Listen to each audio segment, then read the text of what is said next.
great. Lucy, do you think you should start on time, or shall we wait for a little bit? Go ahead and start whenever you're ready, Louisa. So the plan is I have 45 minutes and then questions, right? Yep, that's right. You just carry on, and there's no chair for these sessions, so yeah, just continue. Yeah. Great. I'll try to share. Let me have a look.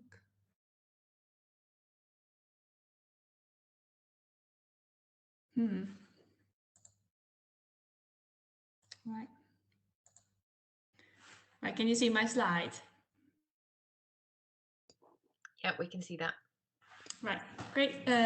It's very funny to speak to kind of a screen of names, but no people. But that's fine. But hello, everyone. I hope you're doing well on Tuesday. So I'm going to talk to you today about my PhD project that is just about finishing. I had my Viva maybe 2.5 weeks ago, and luckily that went quite well. I still have some minor corrections to do, which I'm really happy that I can do actually as well. This PhD project was quite a long one. I started it in 2013. And I started part-time. I had few gaps in between as well. For example, I spent a year doing a different program in America, etc. But this is the result. And you'd actually think that it's easier to kind of put a presentation together about a project that's just kind of wrapped up almost. But I found it actually quite difficult to summarize it. But so I decided for today to show you lots of images and kind of vaguely just tell the story of what I did. And so this PhD project is titled The Value of Uncertainty, Temporality, Indeterminacy and the Post-Socialist Condition in Tallinn, Estonia. I understand that you can't actually see me as well, right? Because it's kind of turned my camera off. Is that true? Yeah, we can't see you. I wonder, maybe it's because I don't have Teams downloaded on my work computer. So yeah, it's automatically turned it off. I don't think I can turn it back on. So I'm sorry about that. So you can just hear me as well. This dissertation is titled The Value of Uncertainty, Temporality, Indeterminacy and the Post-Socialist Condition in Tallinn, Estonia, 3 case studies. And I'd like to highlight 2 things in the title of this project. So the issue of value. I'm really interested in how do we create value, what do we consider valuable, and how does our idea of what is valuable in urban space change over time? And the question of uncertainty, so indeterminate spaces or these mid-periods in development. What happens in these mid-periods or uncertain periods in the city? But just because we're all from such different backgrounds and context as well, I'm just going to quickly show you what's Tallinn and what are we talking about. So Tallinn is the capital of Estonia. So it's a northeastern country, and that's part of former Soviet bloc. And Tallinn situated on the coast of Baltic Sea. Estonia itself is about the size of the Netherlands or Belgium, so quite a small country, but its population is even smaller. So it's only 1.3 million people, and Tallinn is home for about 400,000 of these people.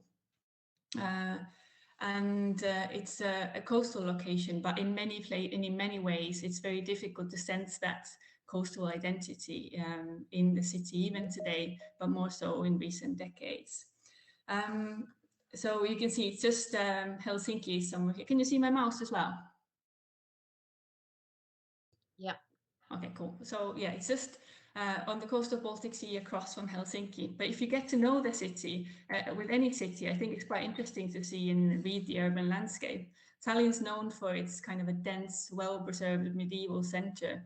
This is surrounded by 19th, 20th century urban layer of kind of residential dwellings. The Soviet extensions to the city go to the east and west, and then it's also kind of has this newer layer of suburbanization. If you simplify in the city, you see it like this. So a dense core, that's the UNESCO protected historic town centre, surrounded by a variety of typologies of residential dwellings, but a typical of that is kind of a timber dwelling, and then an extensive layer of this Soviet housing. But this is an extreme simplification just to show you. But then at the same time, when we look at typology in that way, I'm also, I was triggered as a young urbanist or intrigued by the spaces between buildings, or also particularly spaces that can be considered indeterminate. For example, here you've got an image of a parking space on a spot of the former Estonian Academy of Art that was demolished. So you can see one of the main shopping centres in the city centre in some late 90s, early 2000s office developments, and you can see it's used, obviously it has a use, it's a parking space, but this use has indeterminacy. There's no real kind of infrastructure next to this use, so you can see that, you can sense the temporality. There's a potential for something new and different here. So I was especially interested in these types of spaces as a young urbanist, or starting this project. I was also intrigued by spaces or kind of signs in the city of visions for spaces that have never come to fruition. Here's an image of steps leading to a tram line that was never built in a Soviet housing estate.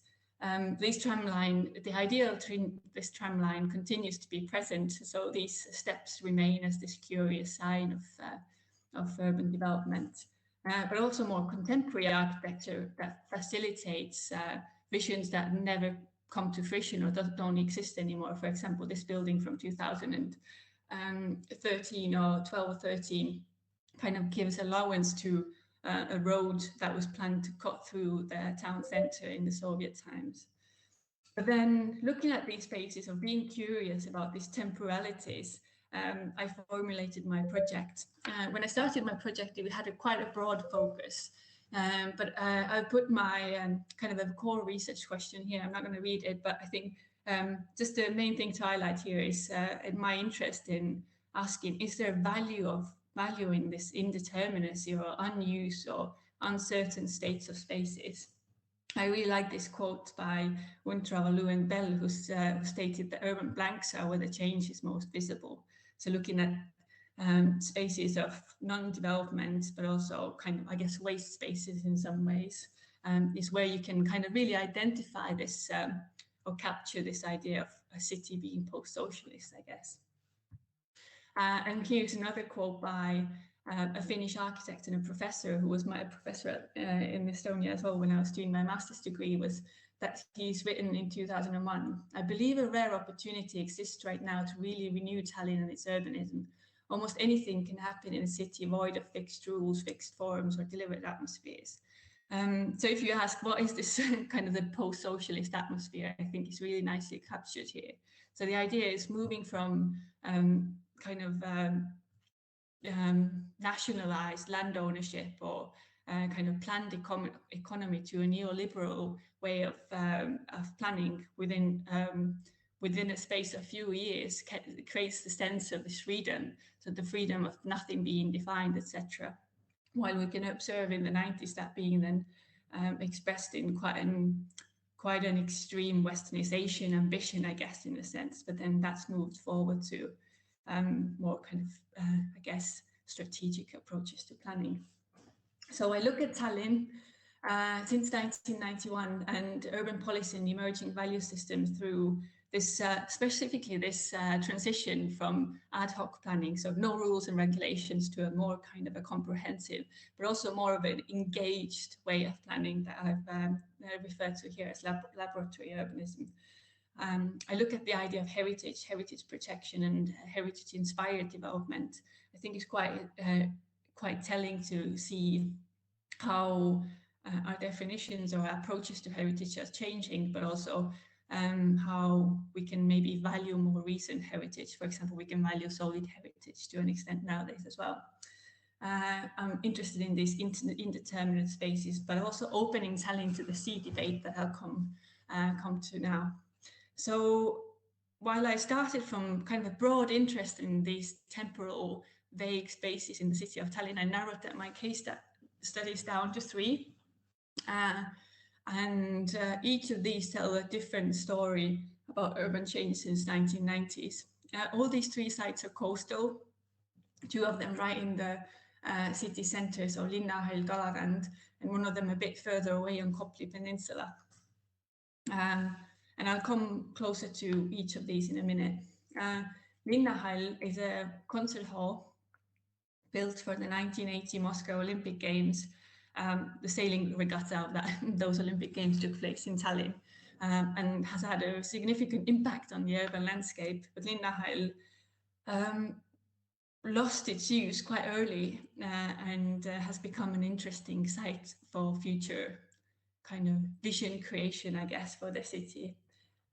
Kalarand, a former harbour area. Kalarand means kind of like a fisher's beach or a fisher's harbour or something like that. And that's been in an indeterminate state since the 1990s. And therefore, through that gained many community uses. And Kopli Lines, which is a former residential or also present-day residential area, but a former residential area created for factory workers in the early 20th century. But before going more deeply into my case studies and showing you lots of pictures, I'll give you a brief insight only into my theoretical framework. So I really started this dissertation with an interest in temporary uses or temporality. And I think that's a sign of the time where I wrote my PhD proposal, which was around 2013. So that was just 5 years from kind of the global economic collapse. And that had a significant impact in many places. But then that kind of triggered also the boom of temporary uses or a pop-up city making in a way. And I was interested in exploring what are the impacts or implications of that. But then since then, I've really moved to a more kind of a broader interest in temporalities and change, and specifically this idea of post-socialist city or post-socialist indeterminacy. I think indeterminate spaces or waste spaces that are not really a common entry point into analysing post-socialism. And through my research process, I really did start to sense that the concept or this idea of post-socialist urbanism, it can't be used that broadly. It maybe explains some aspects of cities or some aspects of Tallinn, but then at the same time, there's many kind of ordinary or everyday layers or layers that help to see the city as part of global processes as well. So a key part of this text is really challenging the idea of post-socialist city. It's also been 30 years since the Soviet Union ended. So, I mean, one could ask, when do we stop being post-socialist? The methodology I ended up with in this dissertation has kind of three key parts of data in it. I look at historic maps and present morphology of these spaces. I explore media narratives and plans and visions projected on these spaces. So representations, how these spaces have been represented in writing, but also visually since the 1990s, and what types of visions have been created for these spaces. And finally, kind of a personal layer, so site visit documentation and also ethnographic records. I map the history of the building and the site. I explore the site as a heritage, but also all these sites as heritage and research objects. So I really look into why, when, and by whom, what has been written about these sites.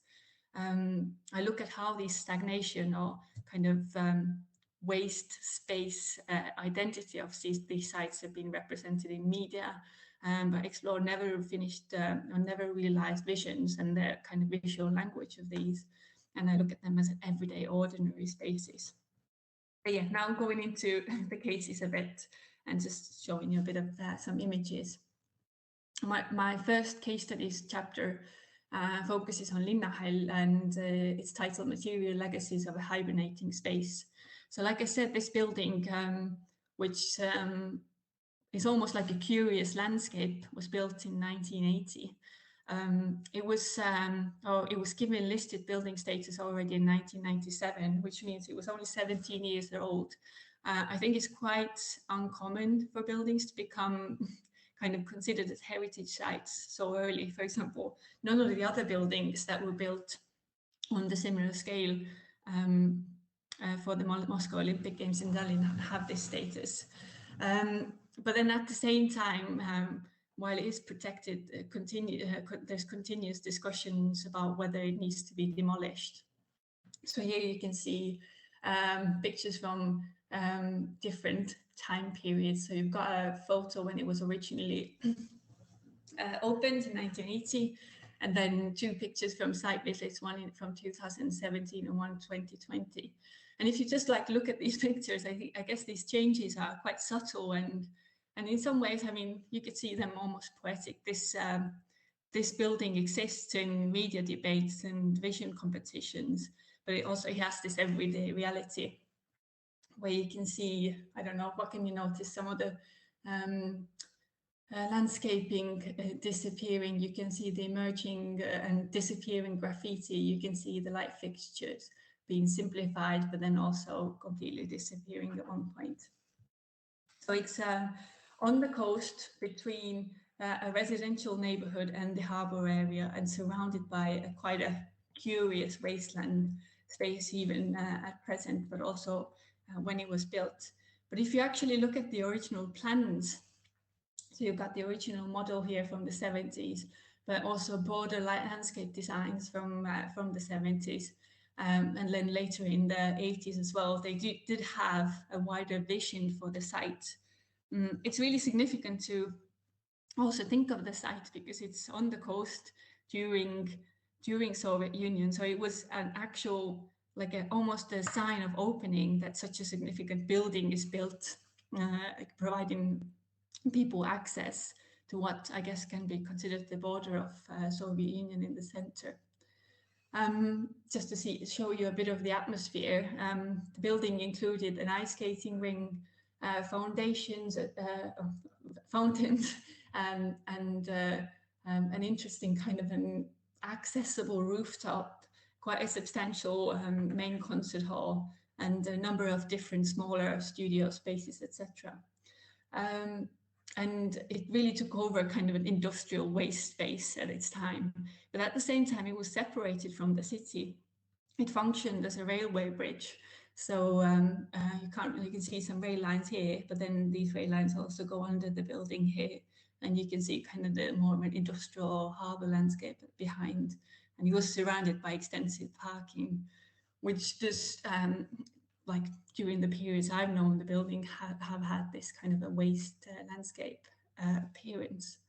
You can see it basically used in the 1980s, but then taking you forward to more of a contemporary times, it's been dominantly in disused state since 2009. So it only really had less than 30 active years as a concert hall. There may be some minor insignificant uses in this building still, but it's dominantly disused, ice rink is not used, etc. When it closed 2009, it wasn't when the debate started about the use of the building. The debate started really in the 90s. What should we do with such a significant site? One of the key kind of documents about noting down the story of the building is this catalogue from the 2012 Venice Biennale pavilion that focused on asking how long is the life of a building, specifically based on the example of this building, and exploring the story and contested histories. And you can here see also an image of the building's architect standing on the rooftop. He's retired now, but he's definitely part of discussing the future of the building. But he's an interesting character, so quite critical about the importance of this building. But then a key part of my text or my research has been really trying to dig out any types of future visions or kind of renderings, plans, documents that have been created for the future of this space. You can see, for example, some examples from 2003. So while this building was still functional and used in many ways. 2003, so it's Estonia's been independent, or has regained its independence 12 years ago, and this is a really kind of a significant period of trying to catch up with the West and not really focus on the Soviet past in many ways, and that's reflected in urban development. So if you look at some of these visionary schemes, you can really see that they focus on anything else rather than the building, or just trying to maximize the space around the building. So you can see a yachting harbor, you can see kind of a residential office buildings around it. You can see these quite interesting parking buildings. You can see that there's a kind of an additional terrace built on top of these steps, etc. So while it's these visions seems to acknowledge that the building needs to be preserved, it's almost kind of disappears into the surrounding developments in many ways. There's another vision from the same year that equally kind of looks at building additional covers on top of the building and maximizing the space around it. They plan a 300-room hotel, they plan an express hotel around it, a conference center, etc. The story is quite common to see that the mixed uses proposed for the buildings are really diverse, from hotels, conference spaces, to opera halls, to even casinos, etc. And I think it's well, at least I tried to capture that change of uses in my dissertation. But if I try to summarize these visions, they can be kind of put together as visions that see that the building needs to be demolished, it needs to be adapted as is, or it needs to be converted. But these visions, they don't necessarily need to be in that order. It's not that in the 90s we wanted to demolish, adapt now, etc. It's they can exist and appear in media or representations simultaneously, or one after another. For example, even this year, we had kind of public debates about whether the building should be demolished. But here you can see just after these competitions I showed you how a developer proposed that it needs to go as it is a symbol of a totalitarian regime, and it needs to be replaced with a more kind of a at that time contemporary development. There's some projects here that show kind of a more gentle approach that see the value of in this building as a ruin by some young architects, but also the city visions. The city is also the owner of the building for kind of a future international conference or maximizing the public space around it. But then at the same time, while these debates occur in media, in planning between the city as the owner, developers, the building has in many ways gained a use. Here you can see two examples. For example, on the left, you have an installation from 2011 by a Japanese architect, Tomomi Hayashi. In 2011, Tallinn was the European capital of culture. That's also, the program was really impacted by the world economic crisis. So many of the interventions or cultural events in the city focused on temporary projects. And Linnahall was a real kind of a focal point of these interventions in the city. But on the right, you see an image from 2020 when Linnahall was used by a film group to film the film Tenet, Christopher Nolan's film Tenet. I've not seen this film myself actually, but I think Linnahall features there quite a bit. But this is, you can see some special effects on the rooftop. So in a sense, this building has a use as a landscape. But then these layers of history, visions, and how this building is being talked about is represented by my own site visits. Here I've just added some images to show you from different periods. The way it looks in my actual text is a lot more images with lots more commentary, but they are they are supplemented by almost like diary-like notes from over the years, so over the course of 7 years. Some of the earlier pictures from 2013, demonstrate the kind of the physical state of the building, but also like some kind of signs of use. For example, people gathering to sit on the edge of the building. You can see graffiti that, I don't know, talks about someone loving someone. You can see little plants growing through the steps. Yeah, extensive graffiti all the time as well. From some images from 2016, so show further deterioration of the space.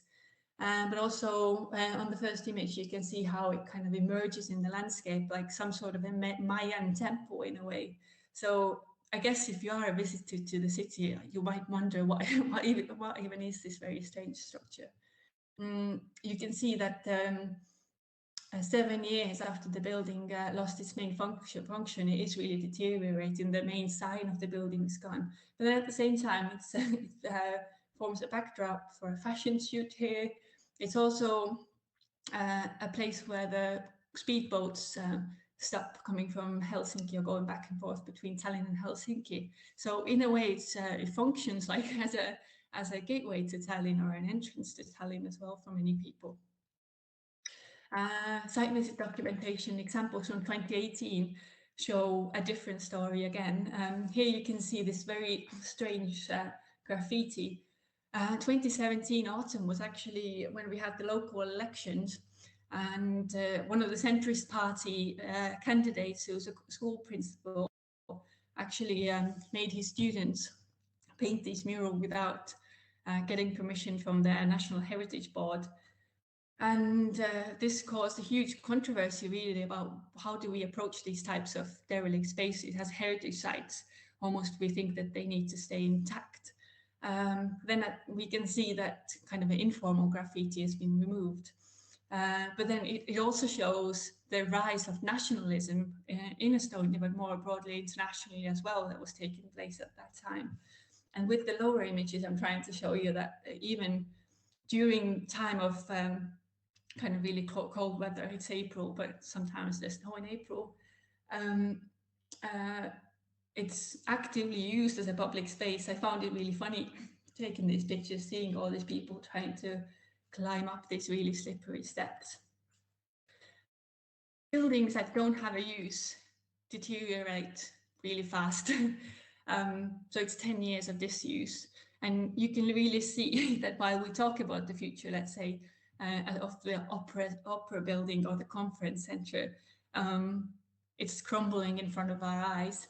And we can see that it's less and less accessible as well. But then we are kind of faced with really strange building quality as well. That's characteristic to many Olympic construction, but maybe also kind of a late Soviet construction. If you look at these bricks here, it's very strange to see that. But then at the same time, if there's some kind of a Christopher Nolan effect happening, it's the same year in the summer, you can see the rooftop is, it's a site where you can see young people gathering, you can see tourists, you can see groups of students, you can see people coming from offices to have their lunch, etc. So it functions as a public space. So I have analyzed the space as a significant landscape in the city, as a deteriorating built structure or heritage site, and as a public space. Moving on, I don't think I can talk about all three of my case studies. I'll try to talk about two and then do some conclusions. But the second case study tells a different side of this post-socialist transition. Here I focus on something that I guess in many ways can be seen more complicated because it's a residential area. So these changes happening here, they have an impact on real communities or everyday lives. While there are similar debates about the heritage value of this area, they have more, I guess, sensitive impacts. Kopli Line's neighborhood was built or is situated in the northern Tallinn region, the Kopli Peninsula, and it was built for the Russo-Baltic ship factory workers between 1912 and 1916. So before the time Estonia was established as a country, Estonia was first gained independence in 1918, so a few years, few years after. And this neighborhood was quite a dense structure on the coast, and these timber buildings housed a couple thousand workers in really kind of tight conditions. I think the apartments, they had shared facilities, but the apartments were about 12 square meters. Some of them are slightly bigger as well. And yeah, here you can just see the density of the neighborhood. But it has had different periods in its history or of kind of boom or disrepair, but more so it's been seen as problematic. You can see some efforts in the 1930s to enhance public spaces. You can see an image from the late Soviet period showing some of the decay and deterioration. An image from 1996 shows just a kind of a grim atmosphere of this neighborhood. You can see an image depicting demolition from the year 2000. So at the moment when I started my research, from the original density, this was what was left. So some of the historic buildings, but also the street structure. So these aerial views kind of show it really interestingly. If you look at towards the coast, you can see some of these buildings still have kind of roofs, etc. But then some of them are burned down completely. But then some of these central hallways have been preserved, and you can see in the new development, new buildings have been built around them. The idea that this area should be something different really kind of solidified and emerged in the 1990s. This neighborhood was never privatized. It remained in the city ownership. So essentially it was a social housing. And so people living there sometimes for generations or decades, they didn't really have a chance to become the owner of their apartment.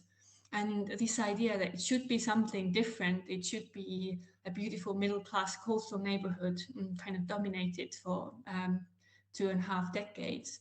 But at the same time, it was not very visible in the real life or in the real physical space. Here's an image of an earlier visualization that was produced as part of the Europan architectural competition in 1998. Titled "Good Heavens, Clear Skies," kind of proposing a kind of a moderate intervention into the area. This original proposal sustained for many years and was further developed. So here you can see kind of some buildings preserved, a new kind of a more contemporary layer in between them. And this is essentially what is happening there now, but it took a significant period of uncertainty to arrive there. Further kind of further development of these proposals. So, and architectural typologies that are now complete in the area. But then at the same time, when these development proposals were emerging and now they're being in the middle of development, the site had a significant kind of a cultural layer.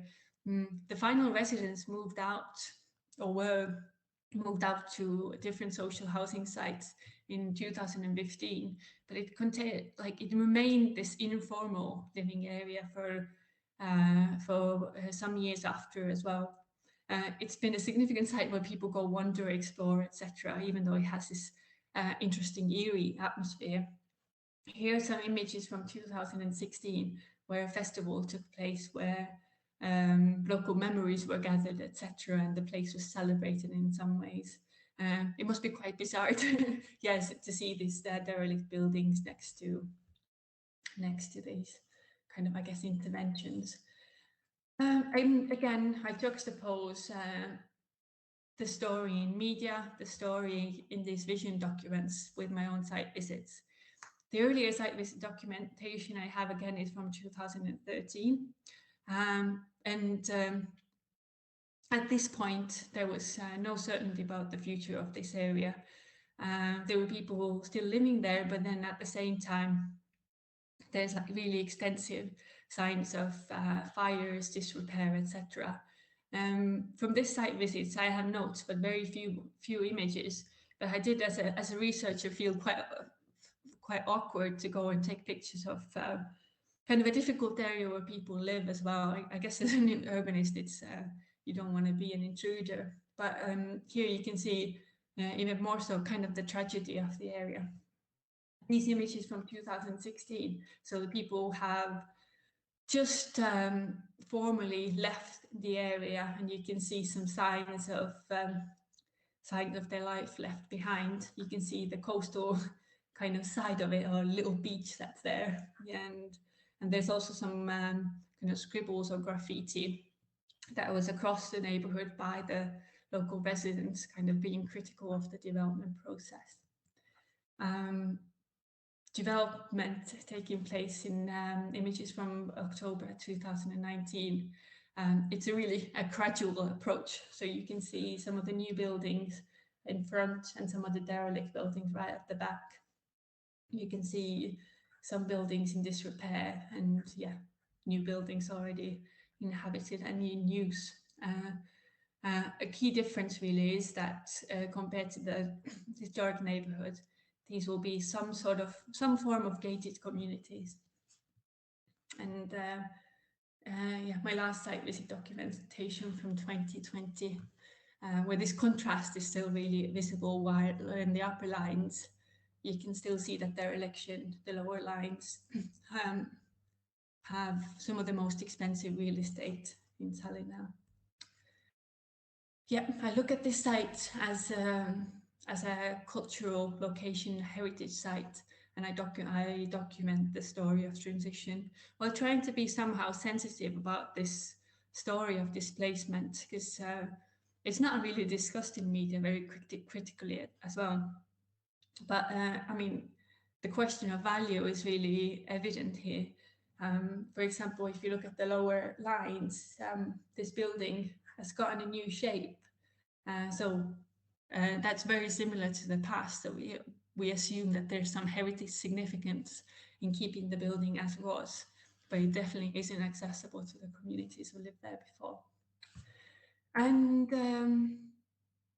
so I have about 8 minutes, so I'm not going to go deeply into my third case study, but it's a case study focusing on more about the kind of developing stakeholder list in this transitionary time. So a broader community involvement in adapting these temporal sites.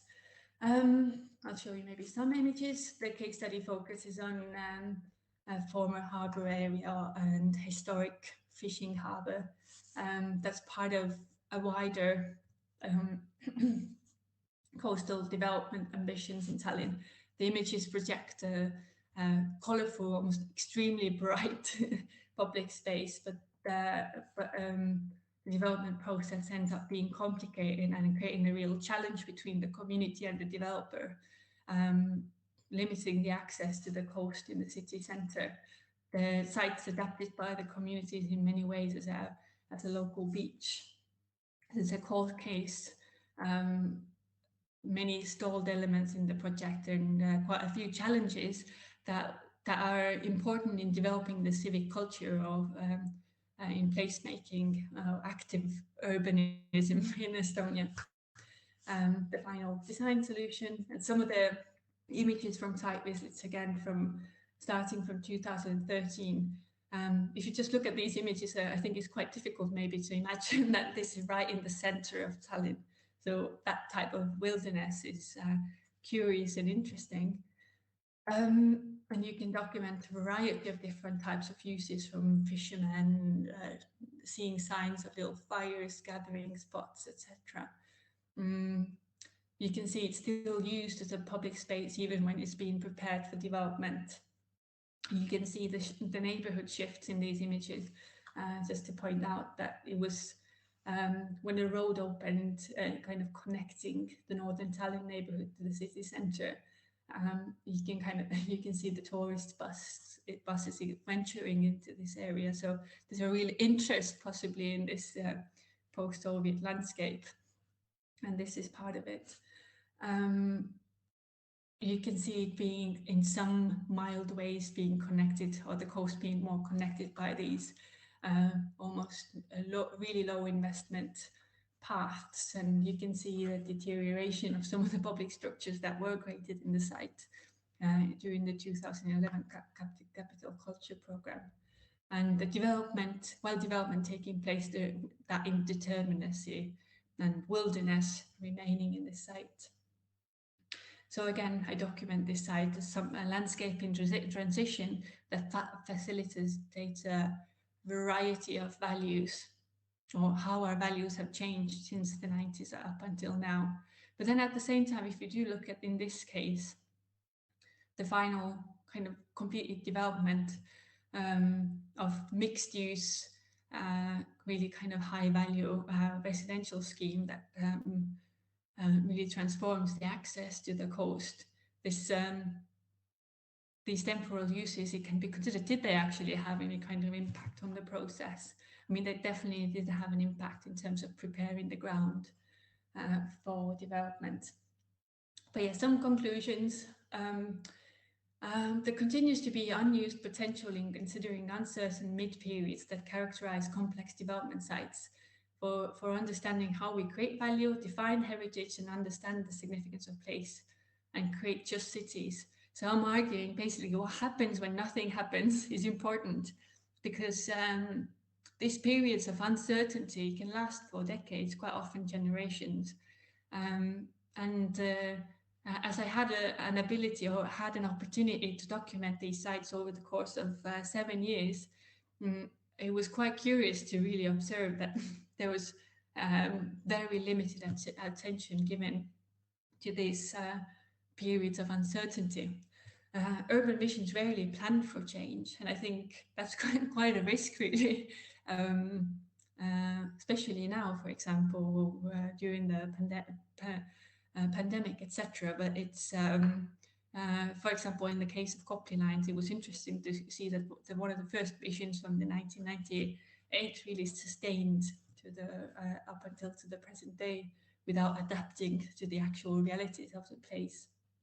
Planning and urban change is always political, so it's really significant to ask why and who makes decisions about urban development, but also ask about how they impact present communities, as well as the future urban futures. Urban futures is almost maybe common sense, but kind of taking inspiration from what is there, is something that in the transitionary context of Tallinn is something that's emerging. Post-socialism is not a universal term and needs to be used critically. And in order to have a meaningful debate on the topic, it's important to look at this everyday or ordinary layers of these sites and place temporalities, challenge the representations and use of these spaces. And our approach to question of value and heritage is in a continuous flux. So there's no objective heritage. While we might have had really difficult or objectively valuable heritage, I would say, actually, while we might have had really difficult kind of sensibilities to even 1980s architecture, our perspectives are definitely like fluctuating and changing. But then also some lessons from the PhD process. I don't know if it's, I mean, it's probably quite unique to do a PhD for such a long time. And one of the, I guess, the main lessons is really that there's a real difference in the material that you gather and what ends up in your dissertation. But I did really feel that that's kind of filtrating your materials, or working with notes, drawings, your kind of personal reflections. That's part of your research and your unique contribution. When you do a project that's that long, you develop a lot yourself doing it. And this has meant, for example, in my case, that I felt that parts of my research before the final edit had become even redundant, or I would have done them differently in hindsight. But at the same time, it's also important to kind of complete the project. It's a representation of that time. The final work is not polished, complete, and perfect. It's a basis for further research, I think, in my opinion, at least. And like other lecturers or speakers from last few weeks have really kind of highlighted the significance of ethnographic methods, for example. I kind of joined the choir in here as well, that looking at spaces through interdisciplinary methods, or being kind of open to debates in geography, architecture theory, urbanism, art, etc., that creates a real kind of real toolbox for opening cities. But it's the picture necessarily. You can debate the objectivity of it. For example, in my work, I decided to kind of stay present as a researcher, so there's a real auto-ethnographic element there rather than interviews, for example. But yeah, so 46 minutes. Thanks. I'll turn it off so maybe you can see me then again.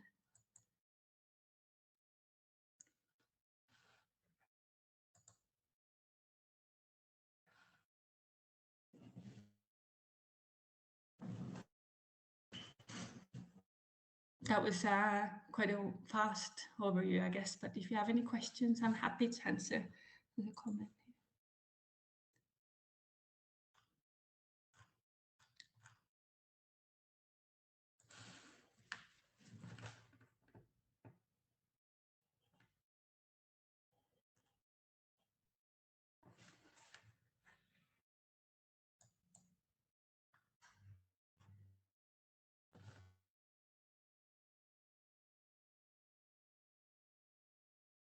Yes, if there's no questions, you can have like a 15-minute break.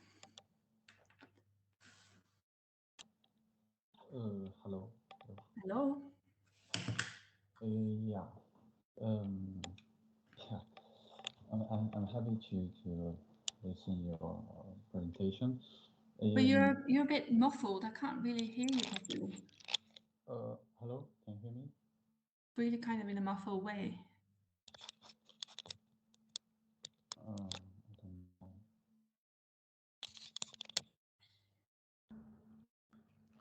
Hello. Hello. Now I can hear you slightly better, I think. Okay. Yeah. Yeah. I quite agree. I think in our city we need to have some place like to remain the original and remain vacancy.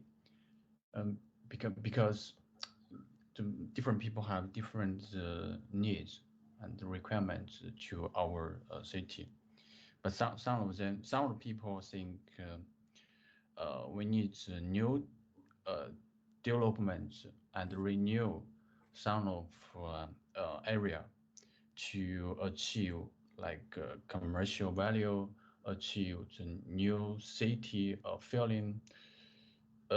Yeah, this part maybe is based on some city governments or some of designer to achieve modern city.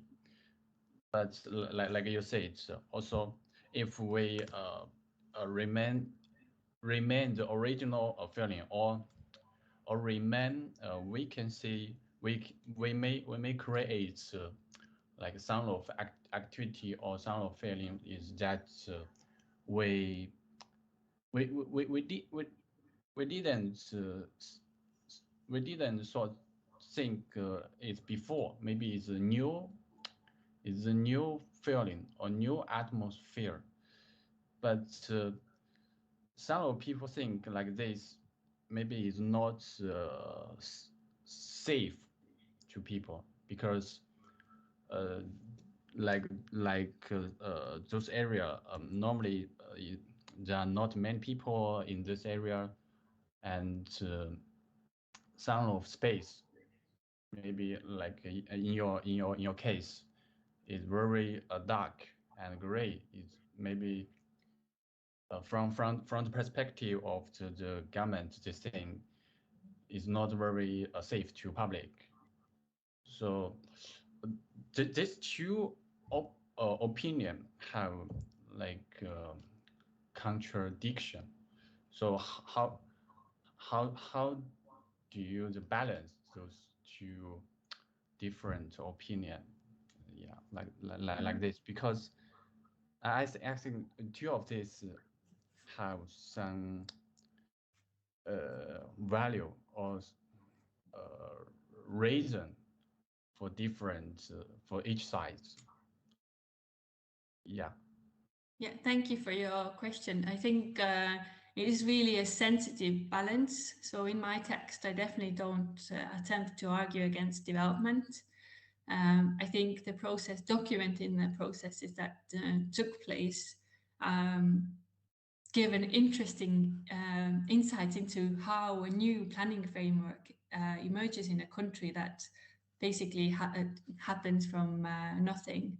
But then at the same time, there's almost a scale, or I guess an extent the way you can approach these sites. When you talk about the residential site, for example, yeah, the development process included displacing all the residents, which makes sense. I mean, it was a really extremely derelict site, but it was extremely derelict because of lack of investment by the site's owner, which was the city, or kind of the approach to privatization that was taken. So there's reasons in that as well. But there's a variety of scales of approaching these sites, for example, giving allowance for existing residents to remain in the area, for example. But I do agree with this point that you made. I mean, it's a theoretical thing, kind of a theoretical thing often, but way of thinking. But I think our cities do need some form of vacancy and some form of indeterminacy, so we can, I guess, create new values or experiment with space. I've not really seen anywhere this like kind of deliberate allocation in any city for mixed uses. I guess maybe Berlin's Tempelhof or airport, that was used like that a few years ago, but I do agree some form of vacancy is important in cities. Okay, yeah, okay. Thank you for your answer. Yeah. Thanks.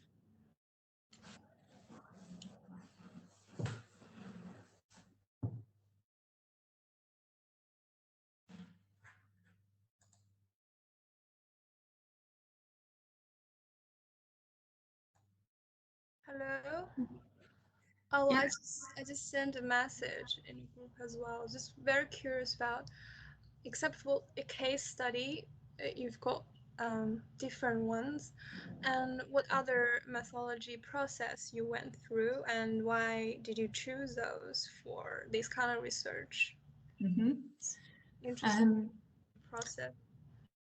So I think yeah, that's really key. I was from the start interested in how these spaces are represented. So how do we talk about these spaces, but also how do we represent them visually?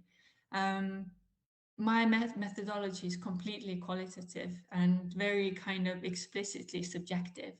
I do not try to kind of systematize or kind of put a number value into my methodology at all. So there's really very clear three layers of it. Collection of historical maps, contemporary visions, and analysis of those.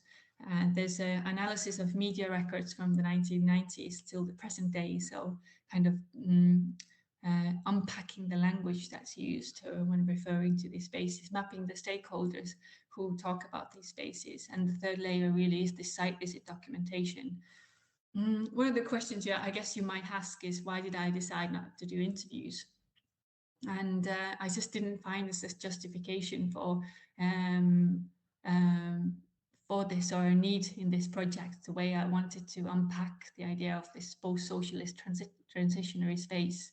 Who are these actors and who can present a more objective picture in a really subjective discussion? So it's really these three levels of data that have actually made it into this dissertation. I do have some earlier interviews, but I decided not to carry on with them into this dissertation. So yeah, focus on representation, but representation visually, in language, and then kind of my personal documentation. But yeah, it's a case study research project, so it's a case study project. And I want to ask about you said about interviews. So those spaces are left, so those architecture were left and are in different transition in history through now. And then I wanted to ask, so while you do interviews, you were interviewing the designer, or how do you decided who you wanted to interview? Yeah, I think maybe you misunderstood me just now. I did say that I decided not to do interviews. Not to do. Okay. Yeah, the interviews are not a core part of this this research project. Okay. Thank you. Yeah. Thanks.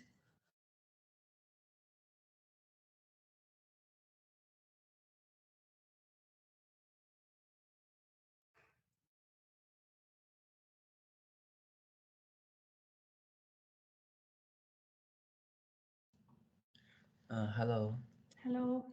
I have a question. As you was said before, when we do urban renewals, we have many directions. Like what you said before, the demolish, the convert, the adapt, and there are so many ways.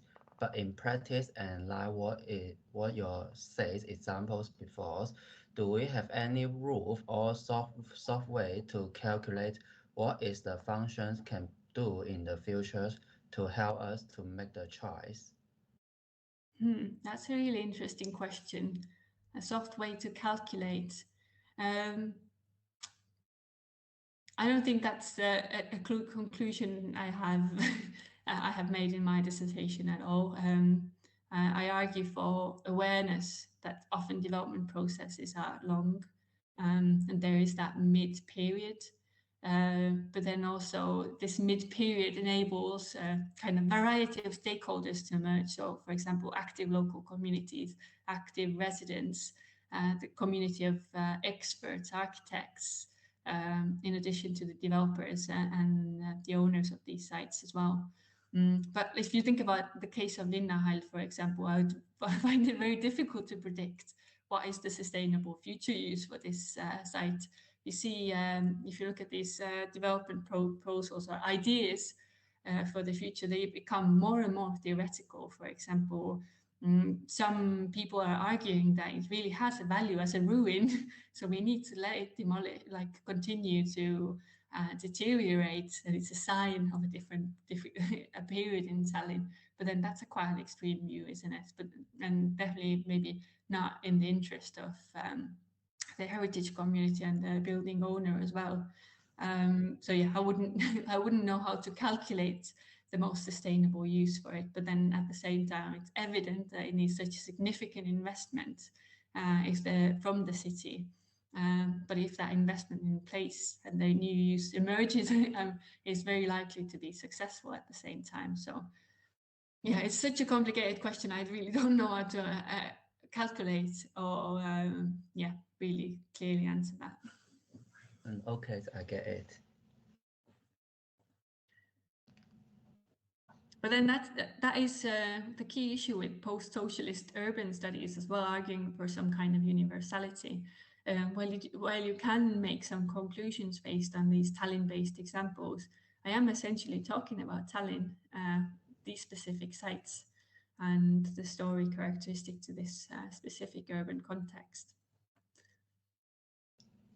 Okay. So yeah, I mean, it would be very strange to have a formula for balanced vacancy. Yes, that is a very compressed question.